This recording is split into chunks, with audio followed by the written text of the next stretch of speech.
Paper leak मामले की कहानी में सीबीआई की एंट्री भी हो चुकी है। सीबीआई के बड़े बड़े अधिकारी बेहद ही गोपनीय तरीके से मामले की तह तक जाने की कोशिश कर रहे हैं। आइए आपको दिखाते हैं कि वो कौन कौन से एंगल हैं जिनको लेकर सीबीआई की जांच का सिलसिला आगे बढ़ रहा है।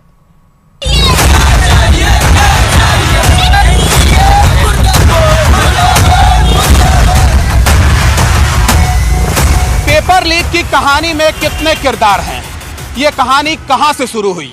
पेपर लीक करवाने वाला सरगना कौन था? ऐसे ही पॉइंट्स को पकड़कर सीबीआई की टीम उन लोगों के गिरवान तक पहुंचना चाहती है जिन्होंने सैकड़ों छात्रों के न सिर्फ भविष्य से खिलवाड़ किया है बल्कि शैक्षणिक संस्थानों की साख का भी। यही वजह है कि सीबीआई ने नीट और नेट पेपर लीक के लिए जांच का एक नया चक्रव्यूह तैयार किया है।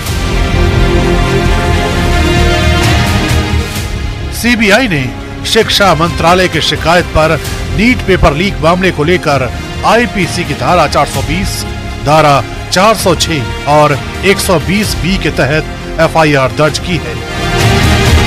सीबीआई सूत्रों के मुताबिक पूरी जांच 4 चरणों के बीच उस कमी को ढूंढने में है जिसमें परीक्षा के पेपर को बनाने, उसके प्रिंटिंग, उसको देश के अलग अलग हिस्सों में भेजने के साधन और परीक्षा में पेपर को बांटने की प्रक्रिया के बीच की कमी का फायदा उठाकर पेपर लीक करवाने वालों का पता लगाना है।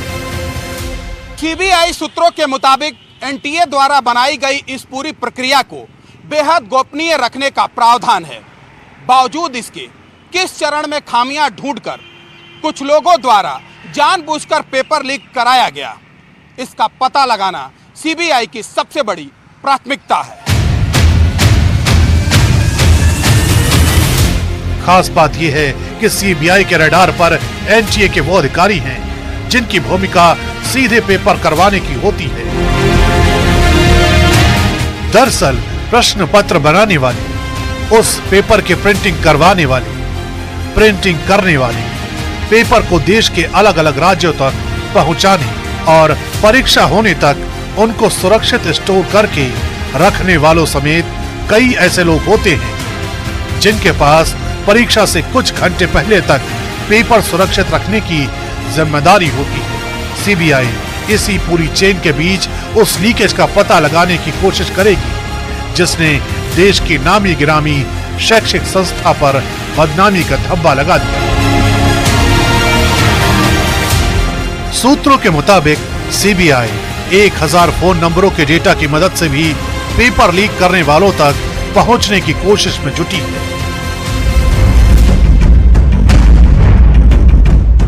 नीट और यूजीसी नेट पेपर लीक मामले की जांच में जुटी सीबीआई के लिए उसके पास मौजूद 1000 नाम और नंबरों का वो डेटा किसी संजीवनी से कम नहीं है जो सीबीआई ने व्यापम समेत पेपर लीक के दर्जनों केस की जांच करने के दौरान बनाया था। सीबीआई इन 1000 नाम और नंबरों के डेटा की मदद ले रही है ताकि अभी तक की जांच में सामने आए नाम और उनके मोबाइल नंबरों को डेटाबेस में डालकर पेपर लीक करने वाले नेक्सस और मॉड्यूल के बारे में जानकारी जुटाई जा सके।